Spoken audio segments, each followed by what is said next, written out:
وانت ايه رايك في الصراع بين الهند وباكستان انا من وجهه نظري ان الصراع ده، انت تعرف مشكلته اصلا؟ لا انا صراحة. عارف، انا ليا امين شرطه في مباحث الهند قال لي على الموضوع ده، ان في عمده بلد في باكستان ابنه اتقدم لعمده بلد في الهند. المهر في الهند غالي، عمده دهب؟ باكستان ما رضيش، بعت جماعه صعايده. طبعا انت هتقول لي جماعه صعايده طب راحوا ازاي في الهند؟ كانوا رايحين يعملوا مجاوله، واخدين أصلاً. ارض مقاوله. اصحابي العمده بتاعتهم الحاج ابراهيم عثمان. تمام، بس الموضوع تافه، يعني نحل يعني الخلاف الموضوع. على شويه ذهب. الناس ترامب بيتدخل وده بيتدخل، الموضوع يا جماعه محتاج قعده عرب بالظبط. واحد من المركز ده يروط يحل الموضوع. عندك الدنيا حق، خلصت. بس بيقولوا هيضربوا بعض بالنووي. مفيش نووي اصلا في منوي. بس هيدمروا الكره الارضيه نفسها. انت تعرف ان مفيش حاجه اسمها كره ارضيه؟ ازاي؟ الكره الارضيه دي في الاساس معين.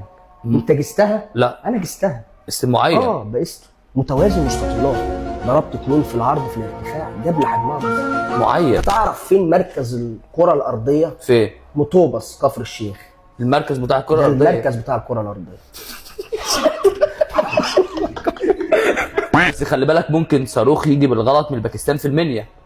انت تعرف ان مفيش حاجه اسمها المنيا؟ امال؟ المنيا دي في الاساس المانيا اصلا بس هم خدوا مركز ابو قراص حطوه عندنا بقت المنيا.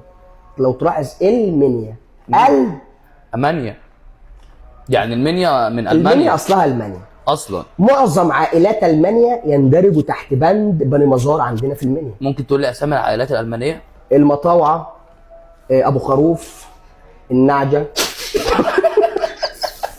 انت تعرف ان الشمس دي في الاساس هي مش شمس؟ امال؟ لمبه. ما تهزرش. لمبه كده كبيره بتنور. جيب كهرباء منين؟ انا شفتها قبل كده عطلت وانا شفتها بعيني. انت اللي مصلحها؟ بيضحكوا علينا يا استاذ محمد.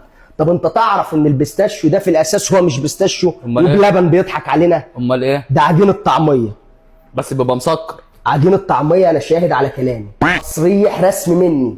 من يقود العالم ليسوا ببشر، امال؟ دول ناس من عندنا من مركز ابو قراص، انا عارفهم. طب تصريح كمان بقى. انت تعرف ان ايلون ماسك هو مش ايلون ماسك؟ امال؟ هو في الاساس اسمه ايلون نصر. نصر ده كده من مدينه نصر. وهو الاسيستنت بتاع المسيح الدجال، المساعد بتاعه. دي بوم دي. بس خلي بالك الحاجات دي لو نزلت هتعمل مشكله. مفيش مشكله. انت قبل كده قلت لي ان في حد تبعك كان مصاب بمرض ايه؟ السرطان. مفيش حاجه اسمها سرطان. امال؟ السرطان ده في الاساس هو برطمان وحمض. على كده انت تعرف علاج لمرض السرطان؟ ازاي؟ اقول لك. ورقه وقلم اكتب معايا ست الكل. كوبايه نعناع عليها اشطوطه، تمام، نحط على الاشطوطه واحد برجر تريبل.